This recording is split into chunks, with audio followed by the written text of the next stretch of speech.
برادران اسلام، میں آج کے جمعہ میں خطبہ مسنونہ کے بعد کلام حکیم سے چند آیت کریمہ کا ٹکڑا تلاوت کی ہے۔ میں چاہتا ہوں کہ اسی کے ماتحت کچھ باتیں بیان کروں، لہذا آپ حضرات سے گزارش ہوگی کہ آپ حضرات بغور سماعت کریں گے اور اس پر عمل کرنے کی کوشش کریں گے۔ میں بار الہ میں دعا گو ہوں کہ پروردگار عالم ہم سب کو اس پر عمل کرنے کی توفیق عطا فرمائے، آمین۔ حضرات گرامی، جیسے کہ آپ حضرات چند جمعہ قبل میری ہی زبانیں سنے تھے کہ اللہ تبارک و تعالیٰ نے مومنین سے وعدہ کیا ہے کہ ہمیں تمہیں جنت عنایت کریں گے۔ یہ اللہ تبارک و تعالیٰ کا وعدہ ہے اور غور کرنے کا مقام ہے، دھیان دینے والی بات ہے، چونکہ ہم بھی مومن ہیں، ہم بھی مسلمان ہیں۔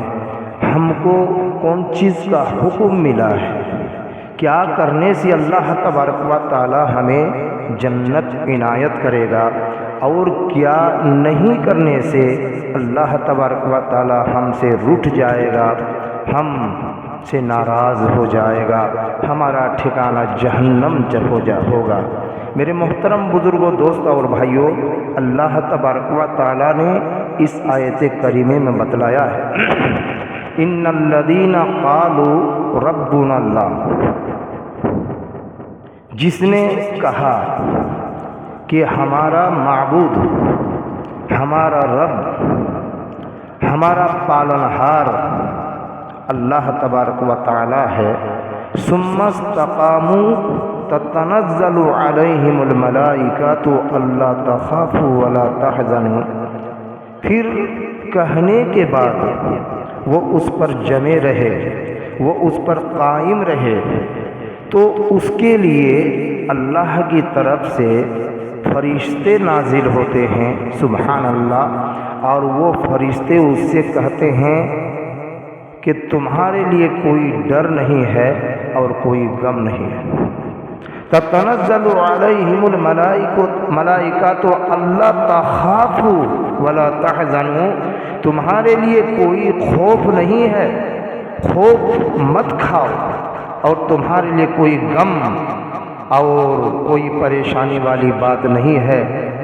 اور اس کے بعد فرمایا تتنزل علیہم الملائکۃ الا تخافوا ولا تحزنوا وابشروا بالجنۃ التی کنتم توعدون۔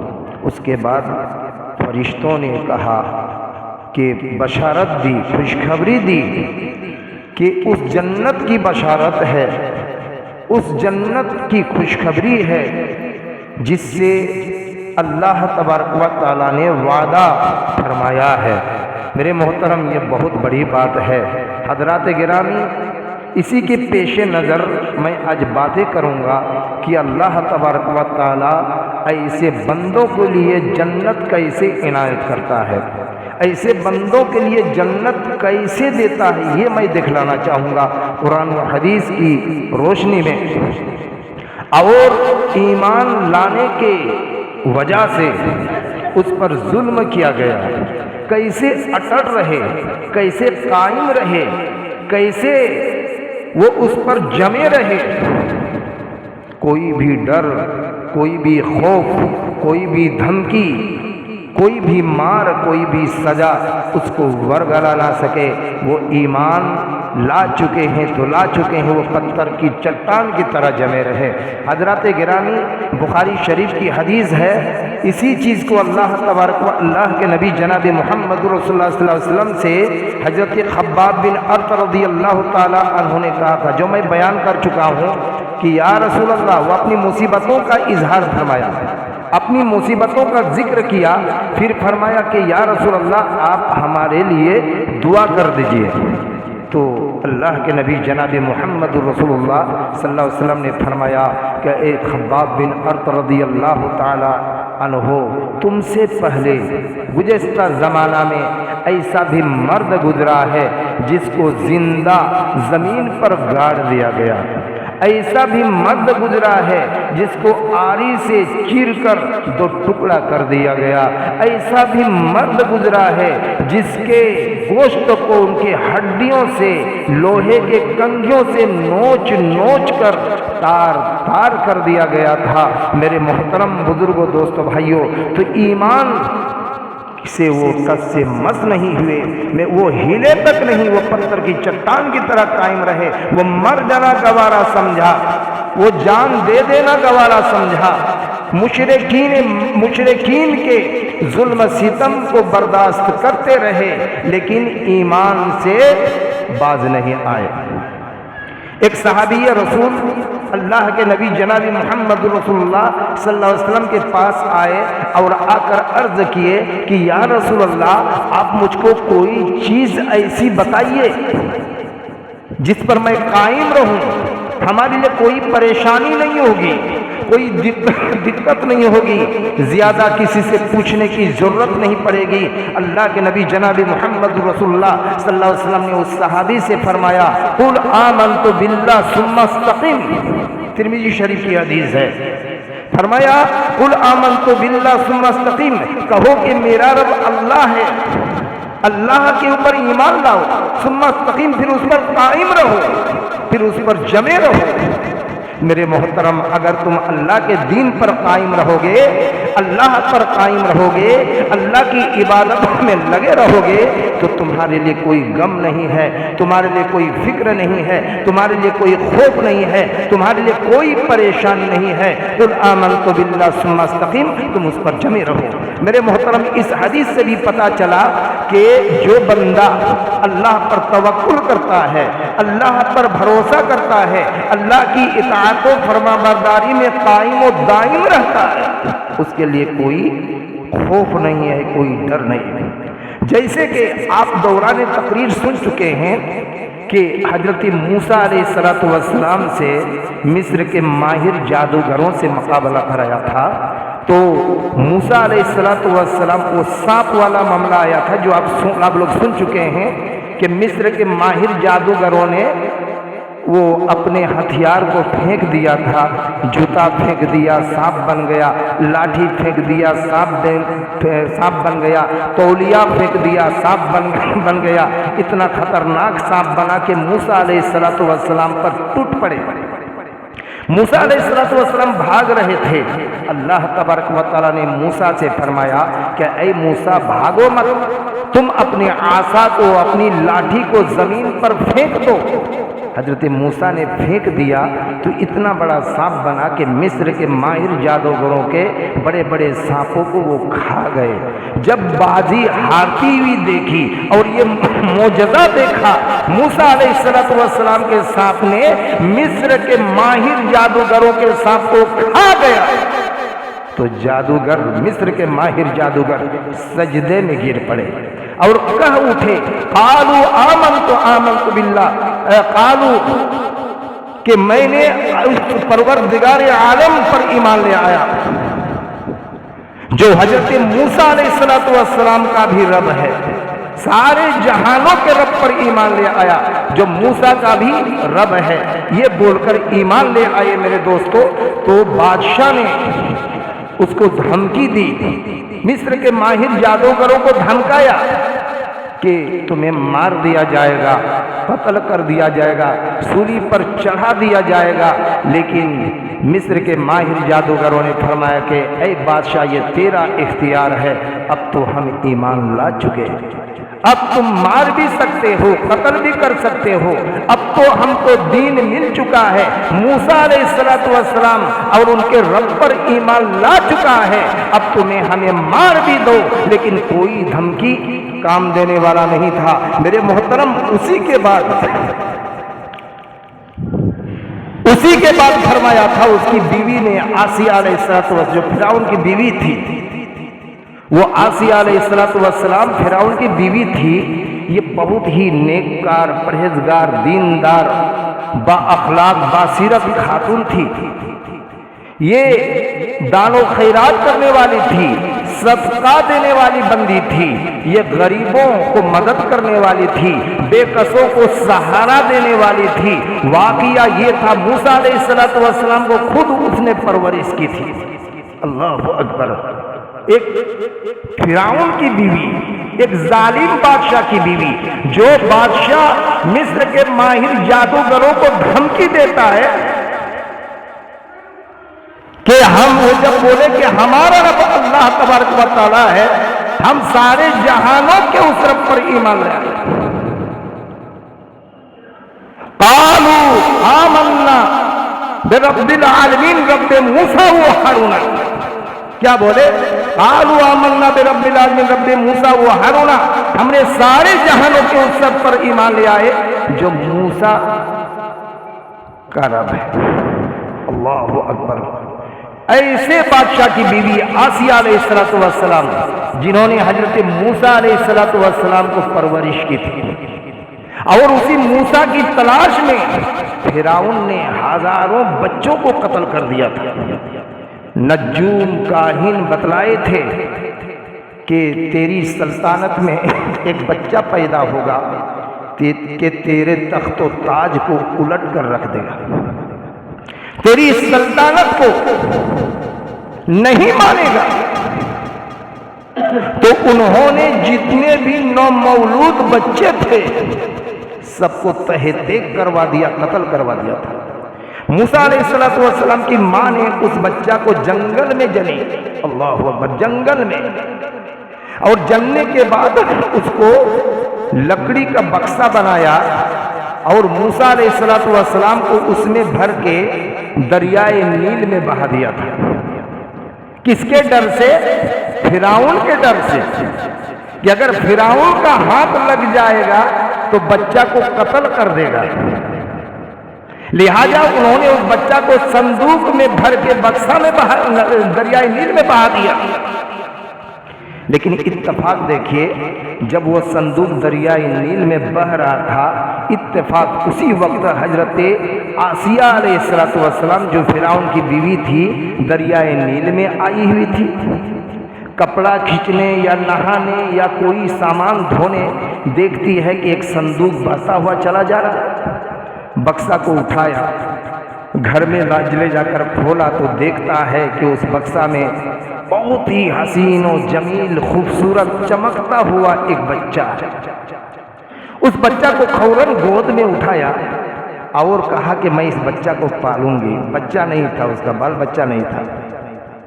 میں اس بچہ کو بیٹا بنا لوں گی، اور بیٹا بنا کر پرورش کیا۔ میرے دوستوں، لمبا واقعہ ہے، میں موسیٰ علیہ السلام کے واقعہ میں نہیں جانا چاہتا ہوں، مجھ کو آسیہ علیہ السلام پر بولنا چاہتا ہوں کہ وہی آسیہ ہے جنہوں نے موسیٰ کی پرورش کی، اور جب موسیٰ علیہ السلام نے کہا کہ اللہ پر ایمان لے آؤ تو آسیہ نے بھی یہ وعدہ کیا تھا، یہ ایمان لایا تھا۔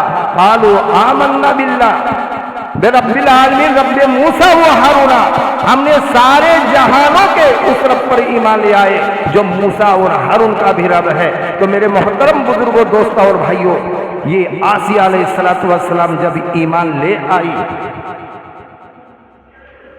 دھیرے دھیرے فرعون کو پتہ چل گیا کہ میری بیوی آسیہ موسیٰ کے دین کو قبول کر لیا ہے، اس سے کیا برتاؤ کیا جائے۔ پہلے وہ بہت محبت بھرے انداز میں اس کو سمجھایا، بہت پیار دیا، لیکن چونکہ ایمان لا چکی تھی، قالوا آمنا برب العالمین کہہ چکے تھے کہ میرا رب اللہ تبارک و تعالی ہے، یہ کہہ چکے تھے، وہ چٹان بن چکی تھی، ایمان لا چکی تھی۔ اس کو پہلے پیار سے سمجھایا، بجھایا، لیکن جب باز نہیں آئی اس کو اپنے محل سے دور کر دیا، نکال دیا، اس کو دھوپ میں باندھ کر کھانا پینا روک دیا، لوہے کے کھمبے سے باندھ کر اس کو ظلم و ستم کیا، اس کو مارا پیٹا۔ جب اس پر بھی آسیہ علیہ السلام نے موسیٰ کے دین کو نہیں چھوڑی، ایک اللہ کو نہیں چھوڑی، تو اپنے سپاہیوں کو حکم دیا کہ جاؤ اس کو لے جا کر پہاڑ کے کہیں دور لے جا کر کے چٹان سے اس کو کچل دو، اس کو چیت لٹا کر اس کو قیمہ قیمہ کر ڈالو، ٹکڑا ٹکڑا کر ڈالو۔ آسیہ علیہ السلام کے بارے میں فرمایا کہ اگر وہ روح گردانی کر لی، وہ موسیٰ کے دین کو چھوڑ دیا، تو صحیح سالم اس کو گھر واپس لے آنا، کیونکہ وہ میری بیوی ہے، اور اگر موسیٰ علیہ السلام کے دین پر قائم رہی، ایک اللہ پر قائم رہی، تو اس کو قتل کر دینا۔ حضرت آسیہ علیہ السلام پر جب ظلم و ستم کر رہے تھے، آسیہ علیہ السلام پر جب بربریت پہاڑ توڑ رہے تھے، آسیہ علیہ السلام پر چلچلاتی دھوپ میں باندھ کر کے اس کو سزا دی جا رہی تھی، تب اللہ تبارک و تعالیٰ سے دعا کر کی تھی، پروردگار عالم میرے لیے اپنے پاس جنت کا محل بنا دے۔ کیا دعا کی تھی آسیہ علیہ السلام نے؟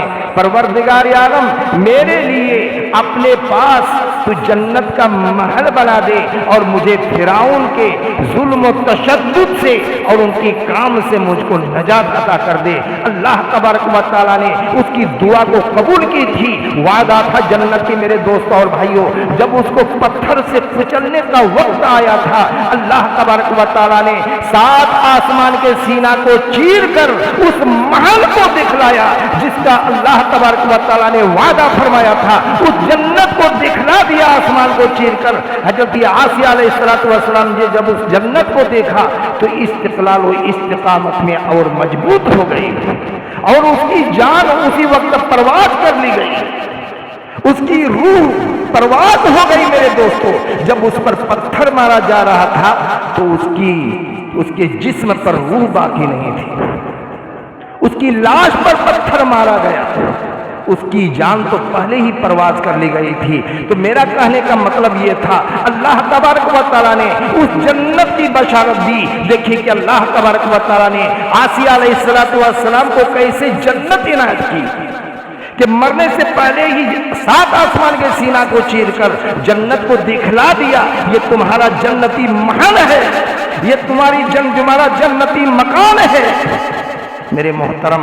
اور اس کی روح پرواز ہو گئی تو اللہ تبارک و تعالیٰ نے فرمایا، ان الذین قالوا ربنا اللہ ثم استقاموا تتنزل علیہم الملائکۃ الا تخافوا ولا تحزنوا۔ فرشتے آ کر کہتے ہیں تو تیرے لیے کوئی خوف اور کوئی غم نہیں ہے، اور تمہارے لیے جنت ہے، جنت کی خوشخبری ہے جو حضرت آسیہ علیہ السلام کو جنت عنایت کی۔ تو میرے دوست اور بھائیوں، دین کے معاملے میں مرد سے زیادہ عورتوں کی بھی قربانی رہی ہے، جیسے کہ حضرت موسیٰ علیہ السلام کی بیوی آسیہ علیہ السلام کو دیکھا گیا۔ میرے دوست اور بھائیوں، اسی طرح آپ نے سمیہ کے واقعہ کو سنا ہے، عمار کی ماں اس کے واقعہ کو سنا ہے۔ اسلام کے جرم میں اس کو چلچلاتی دھوپ پر قید کر کے رکھا ہے، باندھ کر رکھا ہے۔ اللہ کے نبی کا گزر ہوا، اللہ کے نبی نے سمیہ رضی اللہ تعالی عنہ کو تسلی دی کہ صبر اور ہمت سے کام لو، یہ مومنوں کا بہت بڑا ہتھیار ہے۔ جب تم پر کوئی مصیبت ہوگی، تم پر کوئی پریشانی ہوگی، تمہارے دشمن آگے پیچھے ہیں، تو ایک چیز کو اپنا لو، انشاءاللہ تم کبھی بھی شکست نہیں کھاؤ گے، کبھی تم نہیں ہارو گے، بلکہ اللہ تبارک و تعالیٰ ایسے بندوں کو مدد کرتا ہے۔ وہ کیا ہے؟ صبر اور ہمت۔ اللہ کے نبی صلی اللہ علیہ وسلم نے حضرت سمیہ رضی اللہ تعالیٰ عنہ سے فرمایا کہ صبر کرو، تیرے لیے جنت ہے۔ جب ابو جہل کو اس سے بھی دل نہیں بھرا تو ظلم و ستم جاری رکھتے ہوئے برچھی لے کر آئے، اللہ اکبر، نیزہ، اور آ کر اس کے شرمگاہ پر مار دیے اور اس کو ہلاک کر دیے، شہید کر دیے۔ میرے دوستو، یہ سمیہ رضی اللہ تعالیٰ عنہ ہے کہ مرتے دم تک وہ پتھر کی چٹان تھی کہ نبی کریم صلی اللہ علیہ وسلم کے دین سے روگردانی نہیں کی، اپنے ہاتھ سے جاری نہیں دیا، وہ اتنے پتھر کی چٹان کی طرح قائم رہی۔ قالوا آمنا، کہا کر کے کہ ہمارا رب اللہ ہے، پھر اس پر قائم رہے میرے دوستوں اور بھائیوں، یہاں تک کہ اس کی روح پرواز کر دی گئی، اس کو مار دیا گیا، شرمگاہ میں دردی کے ساتھ، بے رحمی کے ساتھ ابو جہل نے برچھی ماری، نیزہ مارا اور ہلاک کر دیا۔ ایک دوسری جگہ آتا ہے تاریخ میں کہ ابو جہل نے حضرت سمیہ رضی اللہ تعالیٰ عنہ کے ایک پیر میں رسی باندھا اور دوسرے پیر میں بھی رسی باندھا اور گھوڑے پر سوار ہو کر اس رسی کو پکڑ کر دونوں گھوڑے کو دوڑا دیا۔ سبحان اللہ، دونوں گھوڑے کو دوڑ، بیچ میں چیر کر رہ گئی، دو ٹکڑے میں بٹ گئی حضرت سمیہ رضی اللہ تعالی عنہ، لیکن مرتے دم تک دین سے باز نہیں آئی، وہ دین میں قائم رہی میرے دوستو، مر جانا گوارا سمجھی لیکن دین پر قائم رہی، اللہ کی عبادتوں میں قائم رہی۔ میں گزارش کرتا ہوں، چاہے مرد ہو چاہے عورت ہو، چاہے ماں بہن ہو چاہے ہمارے باپ چاچا بھائی برادر ہوں، میں گزارش کرتا ہوں کہ آپ قائم رہیں، یہ اللہ کا وعدہ ہے، اللہ آپ کو ضائع نہیں کرے گا، اللہ آپ کو برباد نہیں کرے گا، بلکہ وَأَبْشِرُوا بِالْجَنَّةِ الَّتِي كُنْتُمْ تُوعَدُونَ، اللہ کا وعدہ ہے کہ تیرے لیے جنت عنایت کرے گا، لیکن اس سے پہلے آپ کو سمجھنا ہوگا کہ اللہ کی ذات کیا ہے، ہم کس کی امت ہے، ہم کو کیا کرنا ہے، پہلے یہ علم حاصل کرنا پڑے گا، پہلے دین کو سمجھنا ہوگا، پہلے اسلام کو جاننا ہوگا کہ ہم کو کیا کرنا ہے، اللہ کی عبادت ہم کو کس طرح سے کرنی ہے، اور اس کے لیے اللہ تبارک و تعالیٰ نے فرمایا لقد کان لکم فی رسول اللہ اسوۃ حسنہ، کہ تمہاری زندگی کا آئیڈیل، تمہاری زندگی کا نمونہ جناب محمد رسول اللہ صلی اللہ علیہ وسلم ہے، اور اللہ تبارک و تعالیٰ نے فرمایا کہ اے محمد قل ان کنتم تحبون اللہ فاتبعونی یحببکم اللہ، اللہ تبارک و تعالیٰ کہتا ہے اے محمد تم دنیا کے لوگوں سے کہہ دو کہ اگر تم اللہ سے محبت کرنا چاہتے ہو تو میری اتباع کرو، میری اطاعت و فرما برداری کرو، اگر تم میری اطاعت و فرما برداری کرو گے تو اللہ بھی تم سے محبت کرے گا۔ قل ان کنتم تحبون اللہ فاتبعونی یحببکم اللہ ویغفر لکم ذنوبکم واللہ غفور رحیم، اللہ تبارک و تعالیٰ تمہارے گناہوں کو معاف کر دے گا، اللہ معاف کرنے والا مہربان ہے۔ تو میرے محترم بزرگوں دوستو بھائیوں، اس سے پہلے جاننا ہے کہ نبی کریم صلی اللہ علیہ وسلم کی اتباع کیسے کرنی ہے۔ تیسری صورت ہے، اللہ کے نبی صلی اللہ علیہ وسلم نے فرمایا کہ ہم اللہ کی عبادت کیسے کریں، فرمایا صلو کما رأیتمونی اصلی، کہ تم نماز ویسے ہی پڑھو جیسے تم مجھ کو پڑھتے ہوئے دیکھو۔ اللہ کے نبی صلی اللہ علیہ وسلم فرماتے ہیں صلو کما رأیتمونی اصلی، تم نماز ویسے ہی پڑھو جیسے مجھ کو نماز پڑھتے ہوئے دیکھو۔ تو میرے محترم بزرگوں دوستو بھائیوں، یہ عبادت کا طریقہ ہے، نبی کریم صلی اللہ علیہ وسلم کی سنت کے مطابق ہم کو چٹان کی طرح جمے رہنا ہے، نہیں تو ویسے نہیں ہونا چاہیے۔ ماں بہنوں کے بارے میں نے کہا کہ دو عورتوں کی مثال ہے کہ عورتوں کا بھی دین کے معاملے میں پیچھے نہیں ہٹے، اور خاص طور پر آسیہ رضی اللہ تعالیٰ عنہ کے بارے میں آیا، ایک مرتبہ اللہ کے نبی صلی اللہ علیہ وسلم نے لکیر کھینچا، 4 لکیر کھینچے، تو صحابہ کرام نے فرمایا کہ یا رسول اللہ یہ کیا ہے، ہم کو سمجھ میں نہیں آیا۔ کہا کہ یہ 4 عورتیں ہیں تو جنت میں سب سے افضل ہوں گی، جنت میں سب سے اعلیٰ مقام پر ہوں گی، جنت کی سردارنی ہوں گی یہ 4 عورتیں۔ وہ 4 عورتوں کے بارے میں فرمایا، ایک خدیجہ بنت خویلد رضی اللہ تعالی عنہا جو نبی کریم صلی اللہ علیہ وسلم کی پہلی بیوی تھی، ایک فاطمہ بنت محمد رضی اللہ تعالی عنہا جو نبی کریم صلی اللہ علیہ وسلم کی چھوٹی بیٹی تھی، اور ایک مریم بنت عمران رضی اللہ علیہ السلام جو عمران کی بیٹی مریم تھی، جس کا ذکر کلام پاک سورہ مریم ہی اللہ تبارک و تعالی نے نازل فرمایا ہے، اور چوتھی سورت آسیہ علیہ السلام ہے جس کا بیان میں نے کہا۔ اور ایک روایت میں آتا ہے کہ جنت میں حضرت آسیہ رضی اللہ تعالی عنہا کا کتنی بڑی فضیلت ہے میرے دوستو، کہ اللہ کے نبی جناب محمد رسول اللہ صلی اللہ علیہ وسلم سے نکاح ہوگا جنت میں۔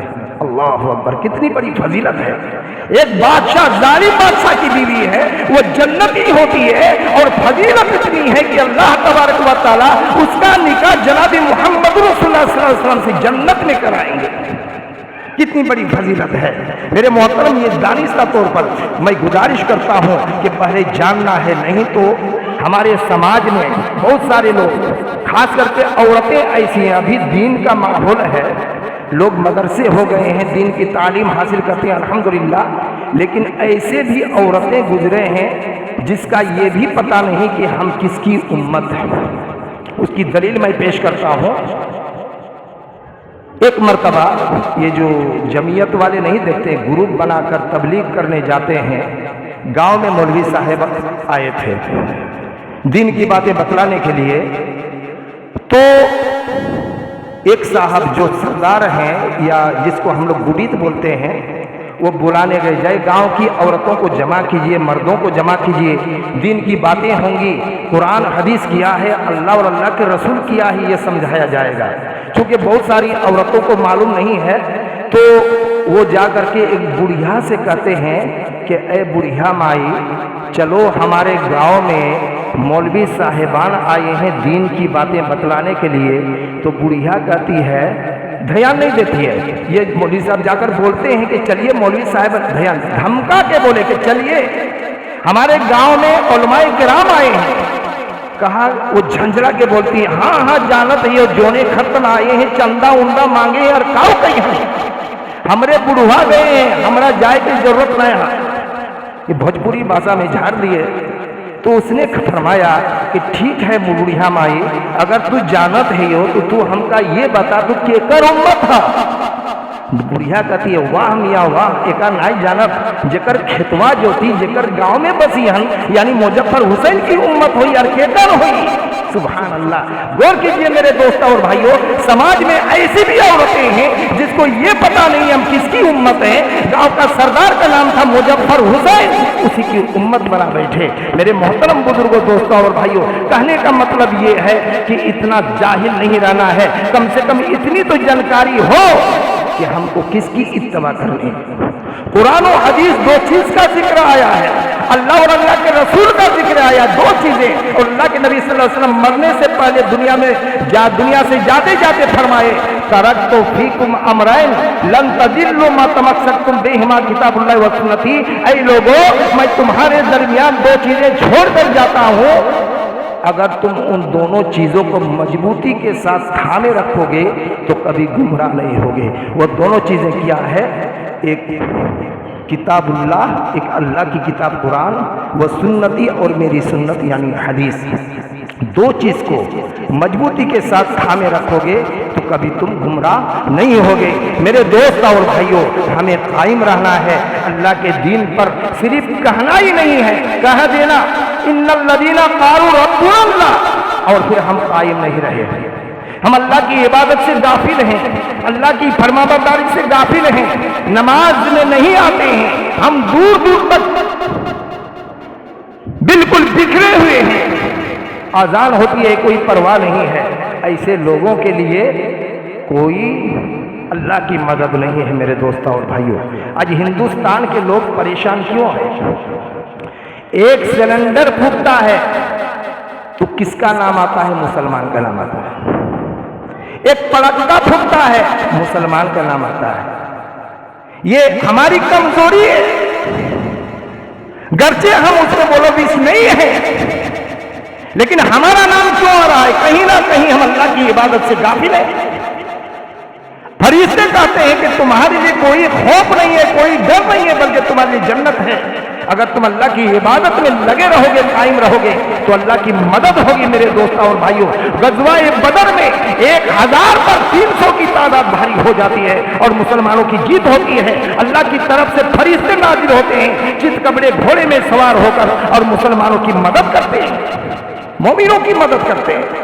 میں گزارش کرتا ہوں کہ آپ قائم رہیں، اللہ ہمیں ضائع نہیں کرے گا، اللہ ہمیں برباد نہیں کرے گا، اللہ ہمیں ذلیل و خوار نہیں کرے گا، اللہ ہمیں رسوا نہیں کرے گا، بلکہ مرنے کے بعد اللہ تبارک و تعالی ہمارے لیے جنت عنایت کیا ہے۔ بہت ساری باتیں تھیں، ضروری اس بات پر ہے کہ ہم دین پر قائم رہیں، ہم پکے سچے مومن اور مسلمان بن کر رہیں۔ میں بار الہ میں دعا گو ہوں کہ پروردگار عالم دنیا میں تو ہماری مدد فرما، اے اللہ تو ہماری ظالموں سے، دشمنوں سے اللہ تو ہماری حفاظت فرما۔ جب تک دنیا میں زندہ رہیں اللہ تو ہمیں دین اسلام پر زندہ رکھنا، اور جب ہماری موت ہو ایمان کی حالت پر ہو۔ اقول قولی ھذا استغفر اللہ لی ولکم ولسائر المسلمین۔